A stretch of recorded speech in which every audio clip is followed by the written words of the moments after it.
Gênesis capítulo 35. O retorno de Jacó a Betel. Deus disse a Jacó: apronte-se, mude para Betel e estabeleça-se ali. Ao chegar, construa um altar para o Deus que lhe apareceu quando você estava fugindo de seu irmão Esaú. Jacó disse à sua família e a todos que estavam com ele: joguem fora todos os seus ídolos pagãos, purifiquem-se e vistam roupas limpas. Vamos a Betel, onde construirei um altar para o Deus que respondeu às minhas orações quando eu estava angustiado. Ele tem estado comigo por onde ando. Então entregaram a Jacó todos os ídolos pagãos e as argolas que usavam nas orelhas, e ele os enterrou ao pé da grande árvore perto de Siquém. Quando partiram, o terror de Deus se espalhou de tal forma entre os moradores das cidades próximas que ninguém atacou a família de Jacó. Por fim, Jacó e todos que estavam com ele chegaram à Luz, também chamada Betel, em Canaã. Jacó construiu um altar ali e chamou o lugar de El-Betel, pois Deus lhe havia aparecido em Betel quando ele estava fugindo de seu irmão.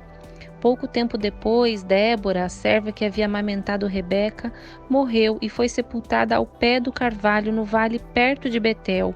Desde então, a árvore é chamada de Alon-Bacute. Agora que Jacó havia regressado de Padã-Arã, Deus lhe apareceu outra vez em Betel e o abençoou. Seu nome é Jacó, mas você não se chamará mais Jacó. De agora em diante seu nome será Israel. Assim Deus deu a ele o nome de Israel. Deus também lhe disse: eu sou o Deus Todo-Poderoso, seja fértil e multiplique-se. Você se tornará uma grande nação, até mesmo muitas nações. Haverá reis entre seus descendentes. Eu lhe darei a terra que dei a Abraão e Isaque. Sim, eu a darei a você e a seus descendentes. Em seguida, Deus se elevou do lugar onde havia falado a Jacó. Jacó levantou uma coluna de pedra para marcar o lugar onde Deus lhe havia falado.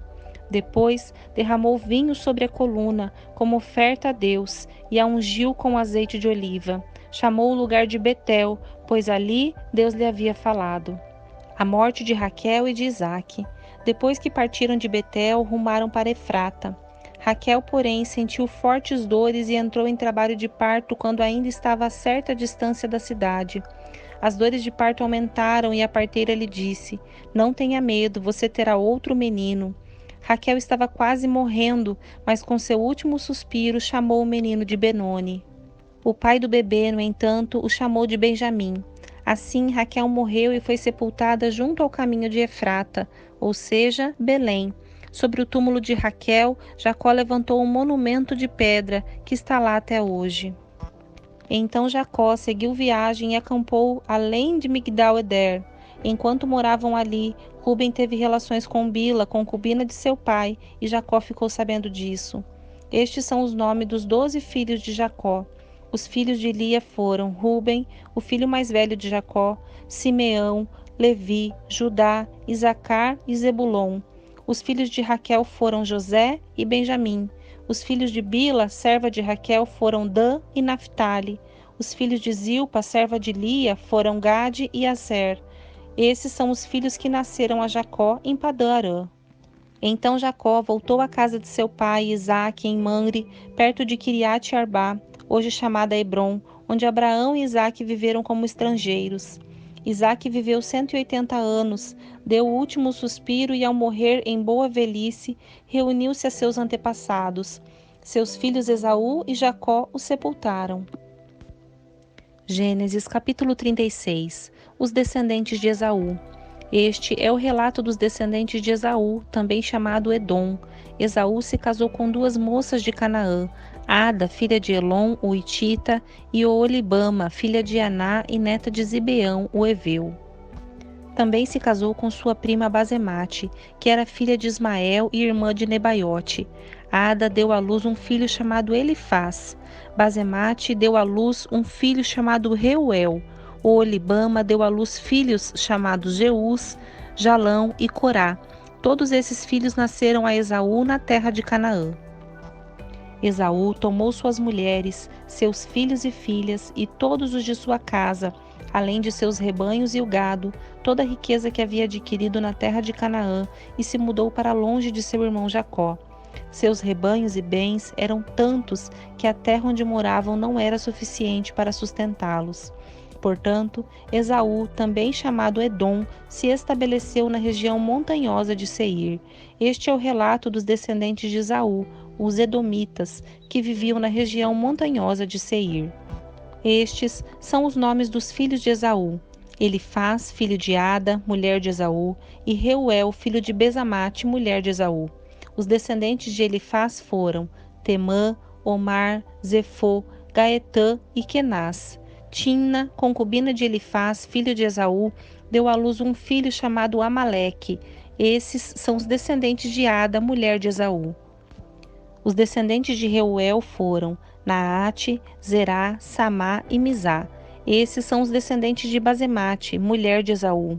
Esaú também teve filhos com Olibama, filha de Aná, neta de Zibeão.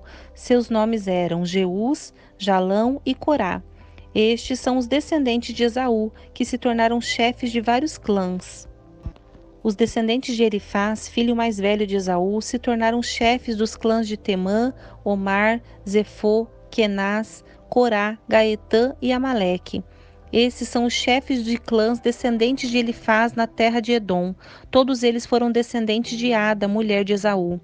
Os descendentes de Reuel, filho de Esaú, se tornaram chefes dos clãs de Naate, Zaerá, Samá e Mizá. Esses são os chefes dos clãs descendentes de Reuel na terra de Edom. Todos eles foram descendentes de Bazemate, mulher de Esaú. Os descendentes de Esaú e sua mulher Olibama se tornaram os chefes dos clãs de Jeús, Jalão e Corá. Esses são os chefes dos clãs descendentes de Olibama, mulher de Esaú, filha de Aná. Esses são os clãs descendentes de Esaú, também chamado de Edom, cada um identificado pelo nome de seu chefe. Os habitantes originais de Edom. Estes são os nomes das tribos que descenderam de Seir, o Oreu, que habitavam na terra de Edom: Lotã, Sobal, Zibeão, Ianá, Dissom, Ézer e Dizã. Estes são os chefes dos clãs Oreus, descendentes de Seir, que habitavam na terra de Edom. Os descendentes de Lotã foram Ori e Emã. A irmã de Lotã se chamava Timna. Os descendentes de Sobal foram Alvã, Manaate, Ebal, Sefô e Onã. Os descendentes de Zibeão foram Aiá e Aná. Foi este Aná que descobriu as fontes de águas quentes no deserto enquanto levava os jumentos de seu pai para pastar. Os descendentes de Aná foram seu filho Dizom e sua filha Olibama. Os descendentes de Dizom foram Rendã, Esbã, Itrã e Querã. Os descendentes de Ézer foram Bilã, Zaavá e Acá. Os descendentes de Dizã foram Uz e Arã. Estes, portanto, foram os chefes dos clãs Oreus: Lotã, Sobal, Zibeão, Aná, Dizom, Ézer e Dizã. Os clãs Oreus são identificados pelo nome de seus chefes, que habitavam na terra de Seir. Reis de Edom. Estes são os reis que governaram na terra de Edom antes de os israelitas terem rei. Belá, filho de Beor, reinou em Edom, na cidade de Dinabá. Quando Belá morreu, Jobade, filho de Zerá, de Bosra, foi seu sucessor. Quando Jobade morreu, Uzã, da terra dos Temanitas, foi seu sucessor. Quando Uzã morreu, Abade, filho de Bedade, foi seu sucessor na cidade de Avite. Foi Hadade quem derrotou os midianitas na terra de Moabe. Quando Hadade morreu, Samlá, da cidade de Masreca, foi seu sucessor. Quando Samlá morreu, Saul, da cidade de Reobote, próximo ao Eufrates, foi seu sucessor. Quando Saul morreu, Baal-Hanã, filho de Aquibor, foi seu sucessor. Quando Baal-Hanã, filho de Aquibor, morreu, Hadade foi seu sucessor na cidade de Paú. Sua mulher era Meetabel, filha de Matrede e neta de Mesarabe. Estes são os nomes dos chefes dos clãs descendentes de Esaú que habitavam nos lugares que têm seus nomes: Timnã, Alvá, Getete, Olibama, Elá, Pinom, Kenaz, Temã, Mibzar, Magdiel e Irã. Estes são os chefes dos clãs de Edom, relacionados de acordo com seus assentamentos na terra que ocupavam. Todos eles foram descendentes de Esaú, antepassado dos Edomitas. Gênesis capítulo 37. Os sonhos de José. Jacó passou a morar na terra de Canaã, onde seu pai tinha vivido como estrangeiro. Este é o relato de Jacó e sua família. Quando José tinha 17 anos, cuidava dos rebanhos de seu pai, trabalhava com seus meio-irmãos, os filhos de Bila e Zilpa, mulheres de seu pai, e contava para seu pai algumas das coisas erradas que seus irmãos faziam. Jacó amava José mais do que qualquer outro de seus filhos, pois José havia nascido quando Jacó era idoso. Por isso, certo dia, Jacó encomendou um presente especial para José, uma linda túnica. Os irmãos de José, por sua vez, o odiavam, pois o pai deles o amava mais que a todos os outros filhos. Não eram capazes de lhe dizer uma única palavra amigável. Certa noite, José teve um sonho e quando o contou a seus irmãos, eles o odiaram ainda mais. Ouçam este sonho que tive, disse ele. Estávamos no campo amarrando feixes de trigo. De repente, meu feixe se levantou e ficou em pé, e seus feixes se juntaram ao redor do meu e se curvaram diante dele. Seus irmãos responderam: Você imagina que será nosso rei? Pensa mesmo que nos governará? E o odiaram ainda mais por causa de seus sonhos e da maneira como os contava. Pouco tempo depois, José teve outro sonho e mais uma vez contou-o a seus irmãos. Ouçam, tive outro sonho, disse ele. O sol, a lua e as 11 estrelas se curvaram diante de mim.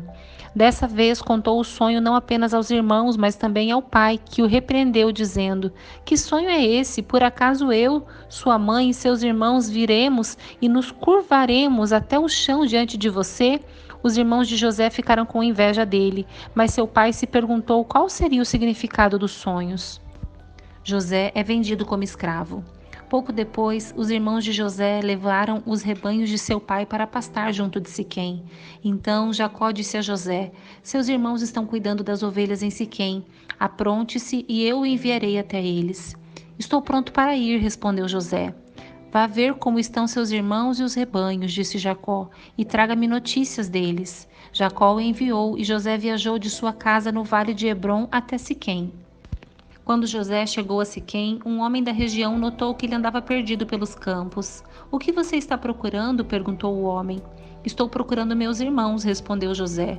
O senhor sabe onde eles estão cuidando dos rebanhos? O homem lhe disse: Sim, eles foram embora daqui, mas eu os ouvi dizer: Vamos a Dotã. Então José foi atrás de seus irmãos e os encontrou em Dotã. Quando os irmãos de José o viram, o reconheceram de longe. Antes que ele se aproximasse, planejaram uma forma de matá-lo. Lá vem o sonhador, disseram uns aos outros. Vamos matá-lo e jogá-lo numa dessas cisternas. Diremos a nosso pai: um animal selvagem o devorou. Então veremos o que será dos seus sonhos. Mas quando Rúben ouviu o plano, tratou de livrar José. Não o matemos, disse ele, por que derramar sangue? Joguem-no nesta cisterna vazia aqui no deserto e não toquemos nele. Rúben planejava resgatar José e levá-lo de volta ao pai. Assim, quando José chegou, os irmãos lhe arrancaram a linda túnica que ele estava usando, o agarraram e o jogaram na cisterna vazia, ou seja, sem água. Mais tarde, quando se sentaram para comer, viram ao longe uma caravana de camelos vindo em sua direção. Era um grupo de negociantes ismaelitas que transportavam especiarias, bálsamo e mirra de Gileade para o Egito. Judá disse a seus irmãos: O que ganharemos se matarmos nosso irmão e encobrirmos o crime? Em vez de matá-lo, vamos vendê-lo aos negociantes ismaelitas. Afinal, ele é nosso irmão, sangue do nosso sangue. Seus irmãos concordaram.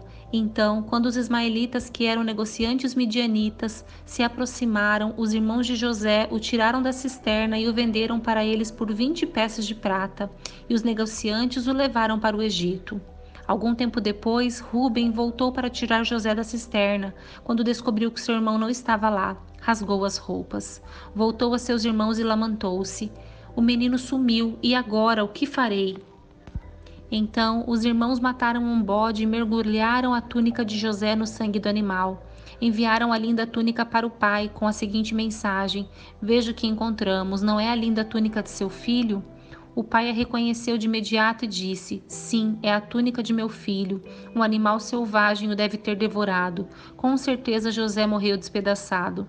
Jacó rasgou suas roupas e vestiu-se de pano de saco. Por longo tempo lamentou profundamente a morte do filho. A família toda tentou consolá-lo, mas ele se recusava. Descerei à sepultura lamentando a morte de meu filho, dizia, e continuou a lamentar-se. Enquanto isso, os negociantes midianitas chegaram ao Egito, onde venderam José a Potifar, oficial e capitão da guarda do faraó.